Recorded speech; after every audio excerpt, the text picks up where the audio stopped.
ये कार्यक्रम के प्रमुख एनएसएस अधिकारी हमारे प्राचार्य नेताम सर, हमारे शाला के वरिष्ठ देवांगन सर, कन्याशाला से आई एनएसएस अधिकारी अमिता दीदी, हमारी शाला की वरिष्ठ लिपिक अर्चना दीदी और आज के कार्यक्रम की आप लोग की प्रमुख सिन्हा मैडम और सर, आप सभी का मैं हार्दिक स्वागत अभिनंदन यहाँ करती हूँ और बहुत बहुत आभार और धन्यवाद देती हूँ कि आज आप सभी ने मुझे यहाँ पे मंच में मौका दिया बोलने का और यहाँ पे जो आज आमंत्रित किया, तो इसके लिए मैं बहुत बहुत आप सबकी आभारी हूँ। और आज का जो आप लोग का एनएसएस का कार्यक्रम है, इसका उद्देश्य और सारा चीज़ आपके अधिकारी सर लोगों ने तो आप लोग को बता ही दिया है। और जैसे मेरा विषय है व्यावसायिक शिक्षिका, मैं हरिहर शाला में पिछले 6 सालों से पदस्थ हूँ, जहाँ पर हम छात्रों को पढ़ाई के साथ साथ उनके जो व्यावसायिक कला जो कौशल है उसको हम निखारने का काम करते हैं। उसमें हम कुछ अलग नहीं रहता। स्कूल में हमारे संचालित है मीडिया एंड एंटरटेनमेंट सब्जेक्ट और कृषि एग्रीकल्चर, तो उसमें हम अपने बच्चों को सब्जेक्ट रिलेटेड हम ट्रेनिंग देते हैं, जिसमें हम उनको वीडियोग्राफी, फोटोग्राफी सारी चीज़ें सिखाते हैं।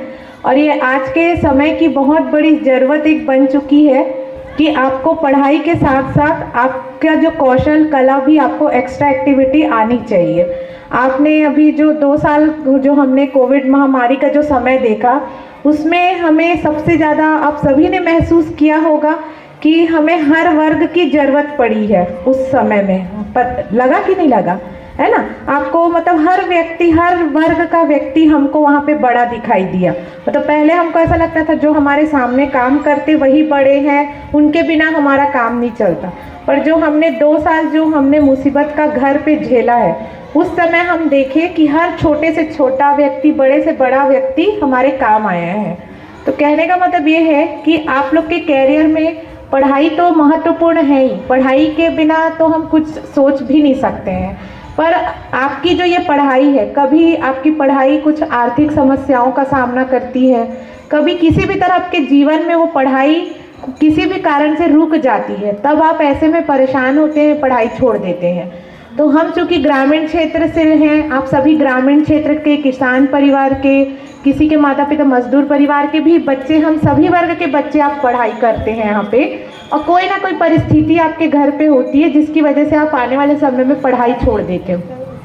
तो शासन का जो व्यावसायिक शिक्षा शाला में संचालित करने का उद्देश्य यही है कि आपको पढ़ाई के साथ साथ ऐसा कुछ आपका कला कौशल को सिखाया जाए जो आपकी पढ़ाई में मदद करे।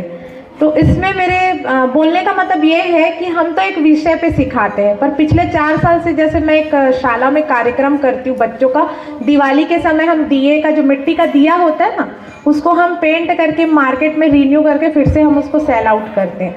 और आज हमारे उन बच्चों का, आप ही के जैसे बच्चे हैं 9वीं से 12वीं के, और आज हमारा मार्केट मतलब जिला लेवल पे, राज्य लेवल पे, अंतर्राष्ट्रीय स्तर तक हमारे दिए का मार्केट का बाजार फैल चुका है। और जब कोरोना के समय किसी को काम नहीं मिलता था, सब घर में बैठ के आराम कर रहे थे, सबकी नौकरी छूट गई थी, तब उस समय आप ही के जैसे छोटे छोटे 9वीं से 12वीं के बच्चे पूरे कोरोना महामारी के समय में काम किए हैं। उनके पास काम की कमी नहीं थी। कुछ बच्चे हमारे गांव में मशरूम उत्पादन करते थे, घरों में बाड़ियों में सब्जियां उगाते थे और उसको घर में लोगों के पहुंचाते थे। तो मेरे कहने का मतलब ये है कि आप सभी की उम्र है, अभी सीखने का समय है ये, और हर किसी के अंदर कोई ना कोई कला छिपी होती है। जैसे हमारे प्रोजेक्ट का नाम है हुनर से शिखर तक। तो हुनर जो है आपके अंदर हर तरह की कोई ना कोई एक हुनर छिपा होता है। अब इस हुनर का पहचान जरूरी नहीं है कि आप कोई क्लास चालू करेंगे तभी होगा। किसी किसी को पेंटिंग में इंटरेस्ट होगा, किसी को गाने में इंटरेस्ट होगा, कोई खाना अच्छा बनाता होगा। जो लड़के हैं वो सोचते हैं कि खाना बनाना तो लड़कियों का काम है, और लड़कों को भी बहुत अच्छा खाना बनाना आता है, पर लड़के ये सोचते हैं कि ये तो लड़कियों का काम है, तो शर्म के मारे बाहर बताते नहीं हैं। लेकिन आज आप विश्व लेवल पे कहीं पे भी घूमने चले जाइए, राज्य में कहीं भी बड़े बड़े होटल में पूरे लड़के ही मास्टर शेफ है ना, लड़के ही वहाँ का किचन संभालते हैं। तो कोई भी काम छोटा बड़ा नहीं होता, इस चीज़ को आप लोग ध्यान रखिए। दूसरी बात यह है कि आपके अंदर कोई ना कोई कला छुपी है। अब उसको आप ऐसे पहचानेंगे कि जब भी आप फ्री हैं, पढ़ते पढ़ते लगातार 2 घंटे 4 घंटे जब आप बोर हो जाते हैं, तो आपको जो भी काम आता है, चाहे खाना बनाना हो या पेंटिंग ड्राइंग करना हो, या बच्चियां हैं तो आप लोग को सिलाई कढ़ाई का हो या मेहंदी का हो, जो भी आपके अंदर का हुनर है, आर्ट है, आप उसको उस समय निखारने का काम कीजिए। और आपका वो हुनर आर्ट आपकी पढ़ाई में मदद करेगा रोजगार बन के। आने वाले समय में पढ़ाई तो आप करोगे, पढ़ाई से आपको सरकारी नौकरी मिलेगी, बड़े लेवल पे आप जाओगे, बड़े अधिकारी बनो, बड़े बड़े पदों पे जाओ।